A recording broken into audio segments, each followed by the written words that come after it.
Hey, everybody, we're back. Hopefully, you were able to gain access to what you need with the databases. Use your student ID number if you don't have a library card. So, there's that little video that walks you through how to do that. Assuming that all went well, let's move forward and talk about how to find what you need. So, once you get to the library page, which you can, the way I go there is just the Greenville Tech website, go to student resources, click on the tab, go to where it says library services, bing, bang, boom. It takes you to this page here. Okay. So just skip this whole search our collections thing. Like, don't even worry about that. Instead, you're going to click right here where it says research and then databases. Okay. So there are a few different ways to find what you need once you're in the databases. They are vast, but the one way is to use the A to Z list, which gives you, as it would suggest, a full alphabetized list of every database we subscribe to. So it gives you a little blurb about what each one is. So Academic OneFile and Academic Search Premier are just kind of like gen ed, all disciplines, kind of lots of different articles in there that could be helpful to you. Artemis Literary Sources, we're going to talk about that one. If you only use one database, like let it be that one. Because, as it says, full text of literary works, journal articles, literature criticism, biographical information, overviews of different works. Those are all like gold, solid gold. All right. Scooching down, biography and context. That's a great one too for finding biography. Bloom's Literary Reference Online. So we'll take a quick peek at that one too. It depends on the poem and poet, but I've had a lot of good success with Bloom's, so I would recommend that one as well. What else? Britannica, it's an encyclopedia. There might be stuff there. I mean, I wouldn't start there. Credo Reference is great because it searches lots of reference sources simultaneously. So if you're looking for historical or biographical information, it can be a really good resource. I like it a lot. And when we get to argumentation and stuff, like that's going to be a really good one for you too, probably. But for now, it might just help with biography and history. What else? Boop, boop, boop. Films on demand. So if you are like a visual learner, it is so worth taking a look to see if there's anything in films like it's all documentary videos.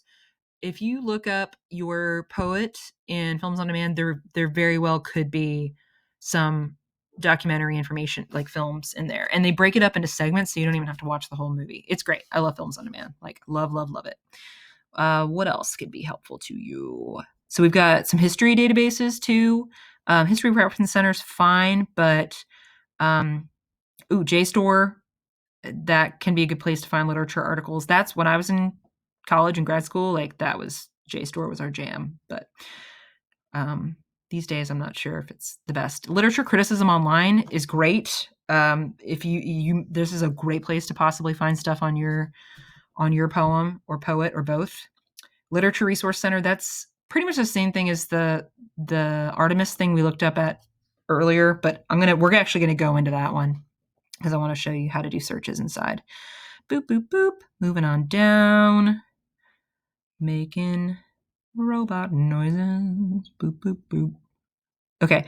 U.S. history and context. That's where I found that information about the Harlem Renaissance that I was showing y'all. It's a great history database. So I just did a search for Harlem Renaissance and found all kinds of good articles. So it could be a good place to find stuff if you are taking a historical approach to your poem.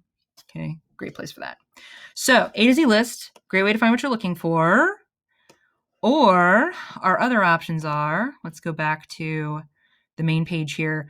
If you don't feel like scrolling through the whole list like we just did, the lovely librarians that we have basically gone through and taken that exact list and chunked it up, separated it by subject matter. And so if you wanted to, you could just go boop and go right to our literature databases. So these are the same things we just saw, only it's been categorized for us. Isn't that nice? So like I was saying, Artemis Literary Sources, fabulous. Bloom's is in there too that I told you about. So it can be a nice way to just hop, skip, jump right to where you want to go. That Literature Criticism Online is there too. All good stuff. Okay, so let's take a look. Let's go inside one. Artemis. and we'll talk about how to do some searches. And it is slow because it's not Google. It's better than Google. Google is designed to be, for lack of a better phrase, idiot-proof. These are not. This is a much, much more sophisticated search tool because you're doing more sophisticated research. So it does take a little bit of skill to use effectively. But that's what I'm here to help you with. So you have a few different ways to find stuff in here. You can, there's a search tool here. If you're going to do general searches, this is a good place to go. But notice that over here too, we've got two other options. We've got a person search. This is where you can, gotta plug in. One moment. This is where you can, crisis averted, look for your poet, see if there's any information or anything about him or her in here. And then there's a work search. This is where you can do a search for a specific poem. So let's do that. Let's try that real quick. See where it gets us. Okay, so we're going to do a search for, let's see. Oh, there it is. Daddy, Sylvia Plath. Can you tell I was doing that? I was doing that. And that's what we talked about in the other video, so why not? So we've got 6 results that these are articles that are specifically about that poem, okay?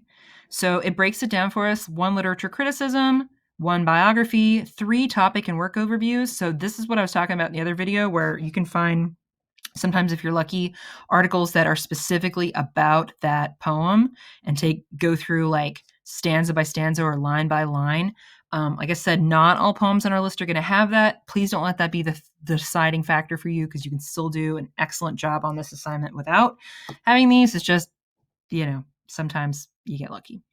So work search can be a great way to go, but also person search can too. So if we click on that, go a different route. Let's pick someone else. Let's do Robert Hayden. He's the one who wrote those Winter Sundays. Boop, boop, boop. See what we can find about Robert Hayden. So there he is, Robert Hayden, American poet. There are 57 articles, not the serial killer. Ew. Oh my gosh. Robert Hayden, American poet, 57 articles. Oh, come on. It's just like class. Nothing ever works. Okay. So we've got, again, it breaks it down for us, 42 literature criticisms, 8 biographies, 3 topic and work overviews. Robert Hayden, an overview. So like, would all of these be useful? No, but I mean, some of them could be. I've had students use this one before, the Detroit Blues Elegies, because it talks about how his upbringing in Detroit, the very, very cold place of Detroit, influenced his work those winter Sundays in Detroit. So these could be helpful, but in the topic and work overviews, there might be something about that poem if we look. There we go. Ding, ding, ding. Overview, those winter Sundays. There it is. So, like I said, not everybody will have those, but you might luck out. So let's just take a look so you can see like what's so great about these overview articles, if you can find one. So it gives you an introduction to the poem, and like I said, it goes through like line by line and really, really breaks it down. So if you can get one of those, fantastic. If not, don't despair. There's plenty of other stuff out there. So person and work search, great way to go. Another thing you can do to narrow your results, because fewer results are actually better, right? The less you got to sift through, the better, and the more you can narrow things down, the better. So one thing you can do is you can take your poet, like let's say Langston Hughes, okay, and you can do a combined search with the word "and," right? So if we do Langston Hughes, and you can put in the title of the poem, or you could do something like Langston Hughes and Marxism, since I don't know what's going to happen right now. I don't know if this will work, but interesting.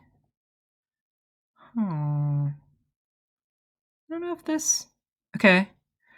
Langston Hughes and approaches to modernism and Harlem Renaissance can be good. Langston Hughes during the Cold War, that could be very good. If you're doing Open Letter to the South.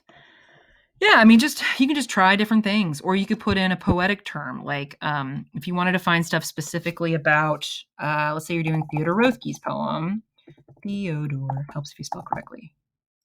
Theodore Roethke, he wrote My Papa's Waltz, right?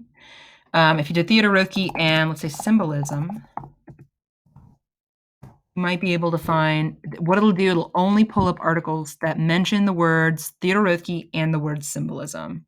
Okay.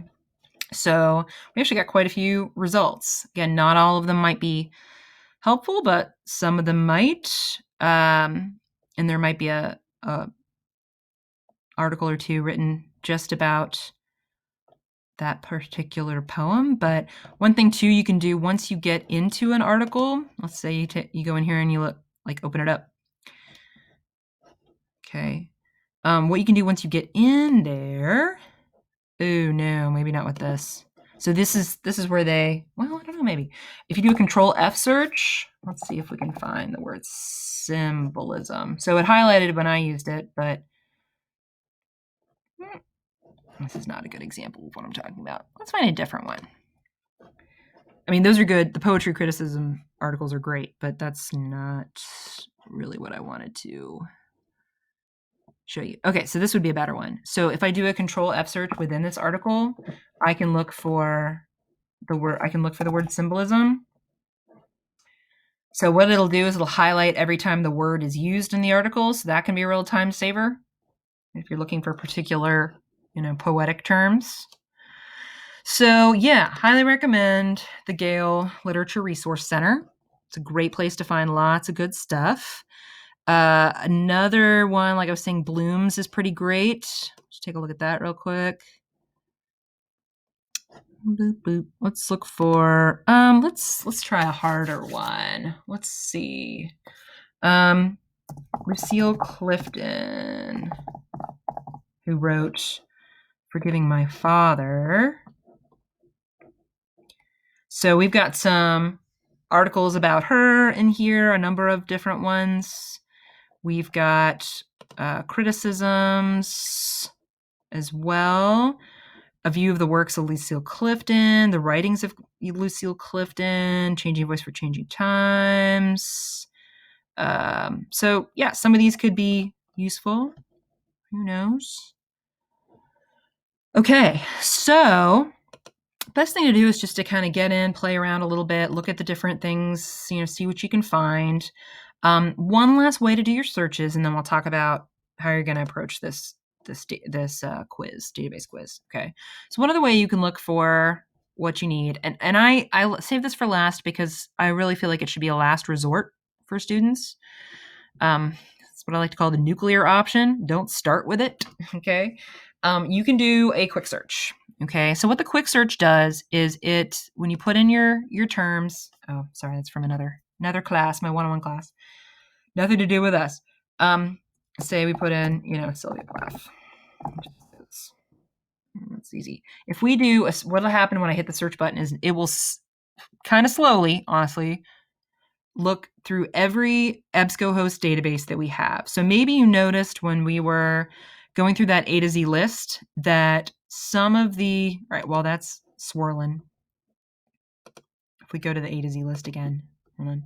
Maybe you noticed that some of the database names will say EBSCO afterward, and some say Gale afterward. Some say EBSCO, and some say Gale. Some say nothing. But what that means is that, like for instance, Biography and Context is owned by Gale, okay, whereas Academic Search Premier is owned by EBSCOhost. So EBSCOhost and Gale are like the Coke and Pepsi of databases in that they offer pretty much the same product, but it's just a different brand.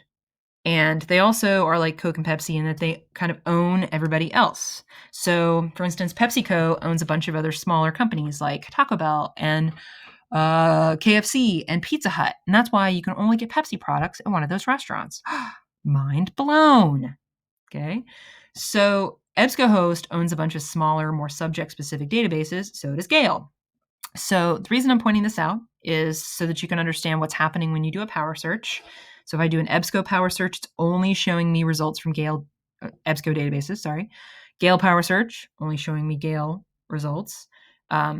Which one's better, EBSCO or Gale? I'm kind of a Gale gal personally, but it's like Coke or Pepsi. It's a matter of personal preference, I guess. But also because when it comes time for you to fill out that scavenger hunt for the quiz, database scavenger hunt quiz, where I ask you to tell me what database you got the article from, you can't just put EBSCOhost or Gale, because we have so many EBSCOhost databases and so many Gale databases, like it's not specific enough information. And the whole point is to like use that information as a breadcrumb trail to get back to the articles that you found. Otherwise, it can be very easy to get lost. Okay. So if we look at the EBSCO power search results for Sylvia Plath, we got 3,616. And before you go like, oh, that's awesome. Well, it's actually kind of not, because like, do you even have time to search through that many results? No, you don't. And not all of them are going to be useful. I mean, I'm looking at some of these right now and they don't seem to have, some of them have nothing to do. Well, that one looks pretty good. So some of them are good, but it's just like, it'll take you a long time. So this is where you can do that combined search, Sylvia Plath and narrow your results. You can do as many ands as you want to. But again, like I only recommend doing it this way if you can't find what you need going through a subject-specific database, because it's like shopping, right? If all you need is a hammer, well, is going to Walmart really the best way to do your shopping? This is like Walmart, right? It's got everything, but it can be harder to find what you need because it's just so vast, versus if all you need is a hammer, like just go to a hardware store. And that's where the subject-specific databases can really be the best way to go, because it'll eliminate all kinds of non-useful stuff. But it's there if you need it, So let's like look at that quiz real quick, talk about what needs to go inside, and then I'll do an example, okay? So this is the quiz. You are going to literally like fill it out, blah, blah, blah, each box out, okay? Just put the information in the boxes and then save it and upload it, okay? So what I want you to find for me, and you don't have to use these sources in your paper, but we got to start somewhere, okay? You're going to find a reference source on some kind of reference source. So it can be from the Credo reference database. It can be from, all of these can come from the same database if you want. It doesn't matter. But like some kind of encyclopedia reference source entry on your poet or poem. So where I asked for the database, that would be like, okay, if you went to, let's find an actual example. Okay. Let's go to, we actually have Encyclopedia Dictionary. Right? If we went to, let's say, Credo reference, and we looked up Sherman Alexie, okay? That's the guy who wrote Capital Punishment. Okay, we look him up. All right. So we've got, oh, there's a good one right there. Encyclopedia of American Literature. So what I want you to tell me is when you find a source, okay, which database did it come from? So that would be like, where did you click? Like, what link did you click on? Was it Credo reference? Was it Gale Literature Resource Center? Was it Encyclopedia Britannica? Like, what database did it come from? Again, don't just put Gale or EBSCOhost. So in this case, it'd be Credo reference. Okay. All right. Where it says original publication, what that means is like, what, if you look at this, we've got Alexie, Sherman, Alexie, Sherman, Alexie, Sherman, like they all look the same, right? So what I need to know is where did the database originally get it from? So if you picked this one at the top, the original publication would be Encyclopedia of American Literature. If you pick this one, it would be Encyclopedia of American Indian in the 20th Century, right? So let's say you pick that one, right? You just copy paste that in. Actually, it'll probably get really gigantic. Wrong quiz. That's for later. No, it didn't. Huzzah. Article title, put that in quotation marks. So it's Alexie, Sherman. Okay.